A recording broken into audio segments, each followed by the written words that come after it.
Good afternoon, everyone. It's an honor to stand here sharing my thoughts and opinions about media fusion on BRI strengthening.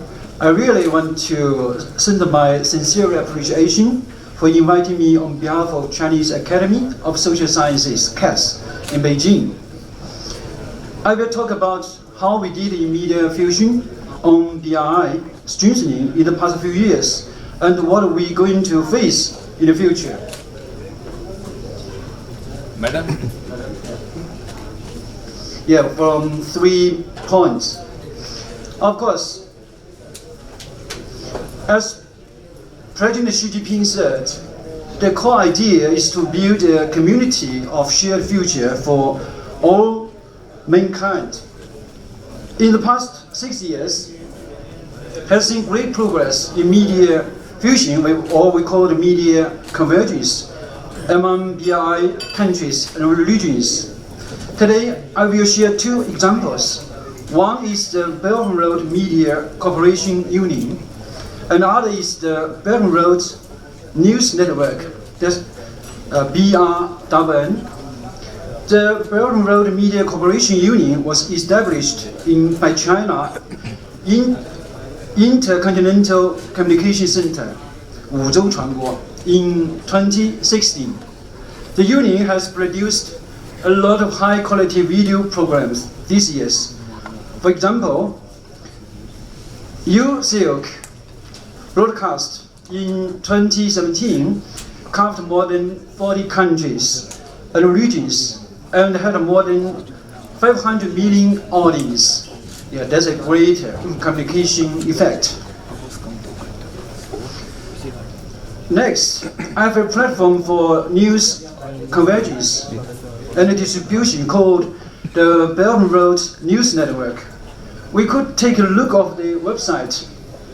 It seems like a normal news website, but actually, the content was made by about 182 media corporations from 86 countries and regions.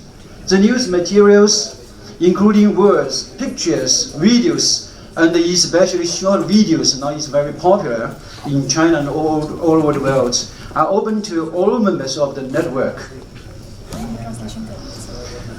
After the cooperation of media members, what have we got? We can have a look at this graph.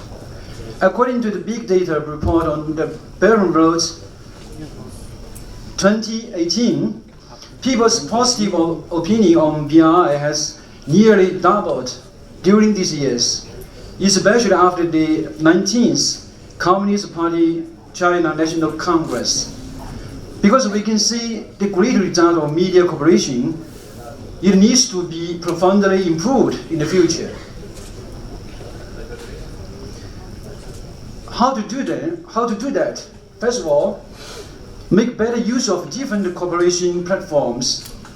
On one hand, news convergence distribution platform need to be enhanced. As you all know, mobile network accompany people's life.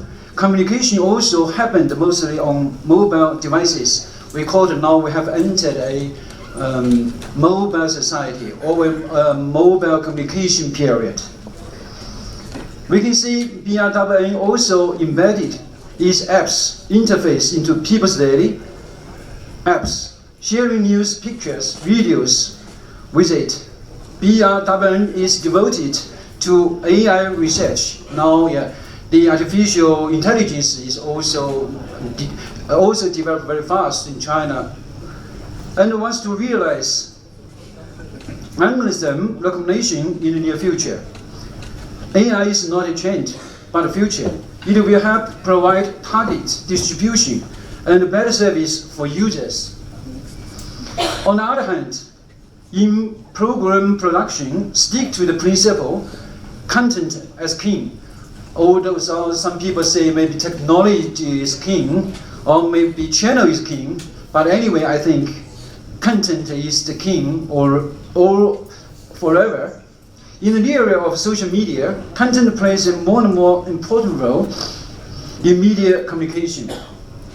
Higher quality program could bring more people's concern, so we need to cooperate with not only each other, but also with companies, common people. KOLs on social media means some very important person in social media to produce programs more closer to people. We hope programs like USILK could be produced under efforts of people from various fields. The second way, just now some pictures I mentioned, People's Daily. And the second way is to use technology to realize omni-media.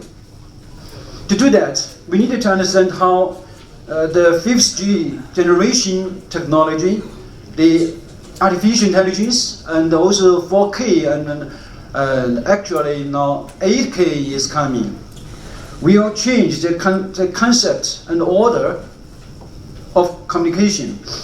Adventures on the New Silk Round 2 was a series of video clips released on new media.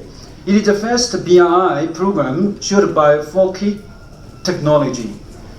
Good or bad, technology has changed the way people understand information. For the media, we should see it as a help. When we could better use it, we could let people hear what we are trying to say or what we are trying to do.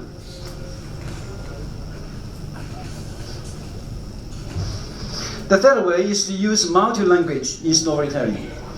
That means we should not only add more interpretative discourse, change the communication idea from broadcast to interaction, or we call it to narrowcast. The power of discourse has been under research for a long time. That could help figure out what people are concerned when they are watching a piece of news or a short video, because different discourse made people generated different emotions. As a French famous philosopher Michel Foucault once said, discourse is power. Therefore, the interpretative, transformative, and restorative words are as important as constructive ones, because these words can show humanitarian care of government and media.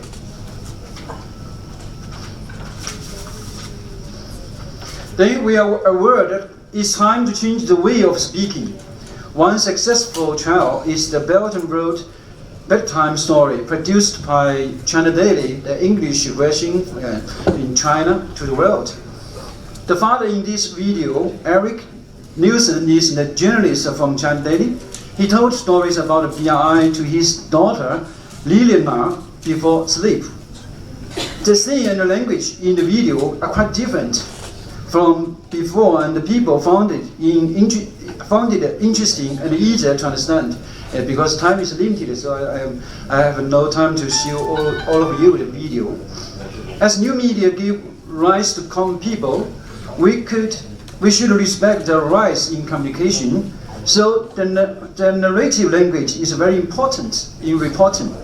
That directly determines whether people are willing to listen and understand.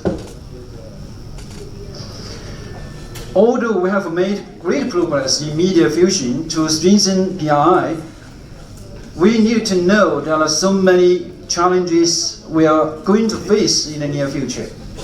The first problem is that BRI should be closer to common people, that mainly clear to the traditional grand narrative, and the people sometimes don't know what BRI policies will bring to them. Means the benefit, how the common people will benefit from BRI. In the future, scholars should focus more on audience analysis, because people along the road have different languages and cultural background. In the morning, also some scholars and some experts mentioned that. They often hold different views on policies. Therefore, we need to concern more about the relationship of BRI and each of us. Another challenge is faced by all of us. That is, Western media has a profound influence on people, especially on the social media. Chinese Xinhua News Agency made a research on reference source of Pakistan's mainstream. From the graph we can see, from the result we can see, it says that 15% of BRI reports comes from Western media. Well, only 4% from China, so there's a big gap. And also we can see another example is Chinese Enterprise Global Image Survey report, Latin America. In this year, according to this report, 19% of Latin American respondents' information on Chinese enterprises comes from Chinese media, well, 21st from the Western media, of course now more closer. So from that point, we can see that Western media still plays a very important role in global communication to strengthen the BRI and make people know what BRI is and what will it do with them. The media still has a long way to go, I think. Media from different countries and regions along the road need to work together to build new order of international communication. The promotion of BRI is not a recital by China, but a chorus across the world. At last, I want to say that no matter scholars or government officials, we are all committed to try our best to make the world know the real BRI. The future the BRI will lead us to. Thank you for your listening.